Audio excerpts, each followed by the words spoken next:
My topic today is large families and the question, if the church is against contraception, are we expected to have heaps and heaps of kids?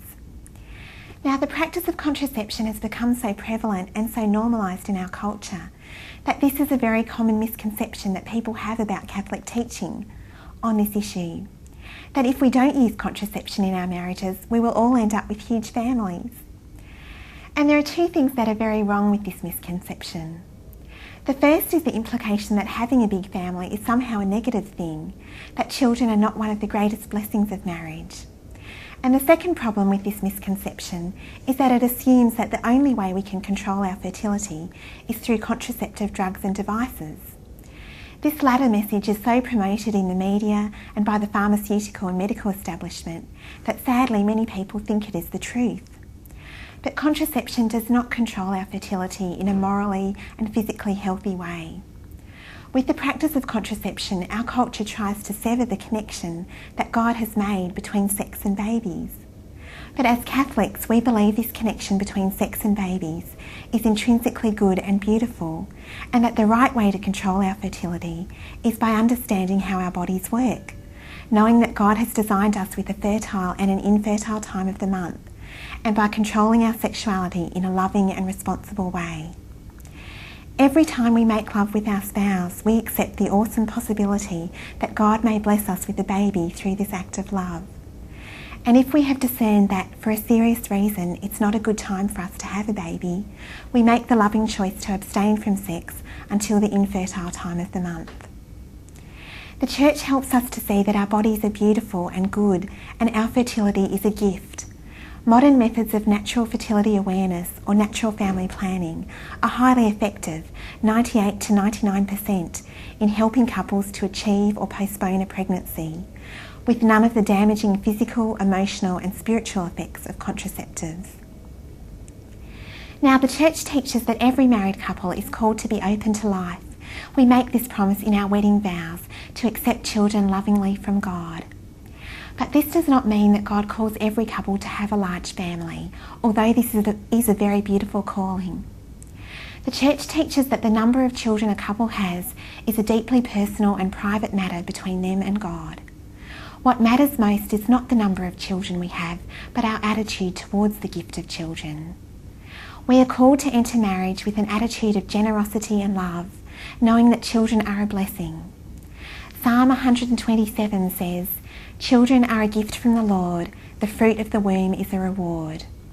Pope Benedict XVI says, "Every child that is born brings us God's smile and invites us to recognise that life is his gift, a gift to be welcomed with love." When we love someone and want to marry them, we can't wait to have a baby with that person, for our love to overflow into new life, because this is what God's love is like. He loves us so much that he brings us together in marriage and blesses us with children to enrich our lives and bring new persons into the world who will love and be loved. Love generates life. This is the very nature of love. We also need to recognise that being open to life is not simply about conceiving and giving birth to a child, but also about forming and nurturing that child to maturity. Raising a child is an awesome responsibility which draws on our physical, emotional, spiritual and economic resources. Mothering and fathering are not simply biological processes, but profoundly spiritual responsibilities. Contrary to what some people claim, the Church does not teach that we must have as many babies as physically possible. She calls married couples to exercise what she terms responsible parenthood. What does this mean? Basically, it means that in making decisions around the number and spacing of our children, we need to start with an attitude of generosity and love and understand that children are a blessing. We need to understand that we need a just or serious reason to use NFP or natural family planning to postpone having a baby or to limit the size of our family. We need to take into consideration our commitment to God, to each other, to our existing children and to society. And we need to talk with God and each other regularly throughout our marriage about our reasons for using NFP and whether he might be calling us to have another baby. The Church teaches that couples can postpone having a child for a period of time or even indefinitely if we have a just or serious reason for avoiding pregnancy. Now, the Church does not define just reasons, for the very good reason that these will be different for every couple, because every couple's situation is unique. But the Church does give us guidance by explaining that just reasons can and does include physical, social, economic and psychological factors. The Church calls this discernment process responsible parenthood, and couples who are unable to have their own children are called to apply these same principles of discernment to the issue of adoption, fostering or other ways of giving life that God might be calling them to in their marriages. It is important to remember that every family is beautiful, whether it is large or small. Catholic families come in all shapes and sizes, and each one reflects the beauty of God's plan for that family. We must be conscious that the size of someone's family is a very personal and private matter. It is never appropriate to ask a couple when they are going to have children or have another baby. This is a deeply personal and sacred area of people's lives which we should never intrude into. We should be very careful never to judge or speculate or comment negatively upon the number of children a couple has, whether it's 16 or none. Every family has its unique crosses and joys, and every couple have their own unique circumstances and challenges. We need to remember too that there are many couples who would love to have more children but have not been able to have them. It can be deeply hurtful to couples when people assume they are deliberately avoiding children, when in reality they would love to have a baby, but for whatever reason it hasn't happened yet. Now, as someone who is from a big family, I would encourage you to be open to the possibility of having a big family someday, if that is what God calls you to. I know from seeing my own parents raise their children that it's not easy to raise a big family, but it is a beautiful calling and the rewards are great.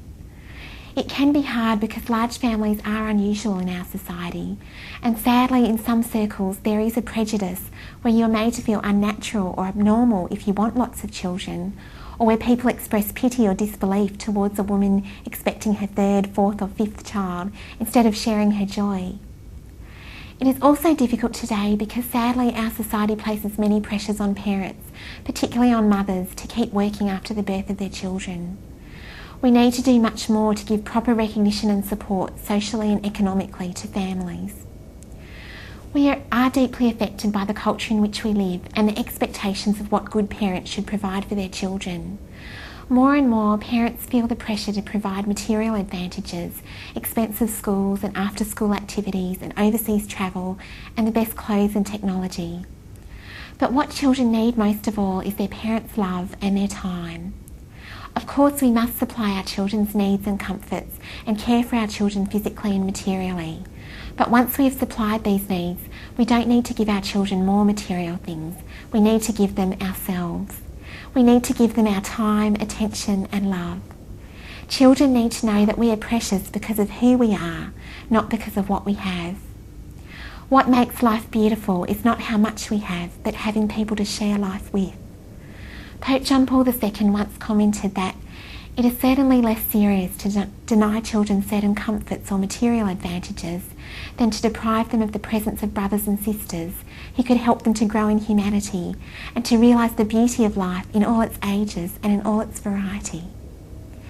This is truly one of the greatest blessings of having a big family, being able to grow up with such a rich variety of people of all ages and personalities, learning how to love and appreciate each other, how to understand our differences and work out conflicts. It is wonderful always having someone to hang out with, to talk to laugh and cry with, to share your joys and your sorrows with, your hopes and dreams. The family support system that comes from having siblings is a tremendous blessing in life's good times and especially in its difficult times. I am so grateful to my parents for their generosity in opening their lives to the gift of children. Growing up, money was tight and they weren't always able to give me material things, but they gave me my brothers and sisters who have brought me so much happiness and joy. Growing up with the gift of siblings is a wonderful preparation for life, wherever God takes you, because you learn how to get along with many different and complex personalities and how to live as part of a community. This experience will be a great blessing when you come to live out your own vocation in marriage or a religious community or the priesthood.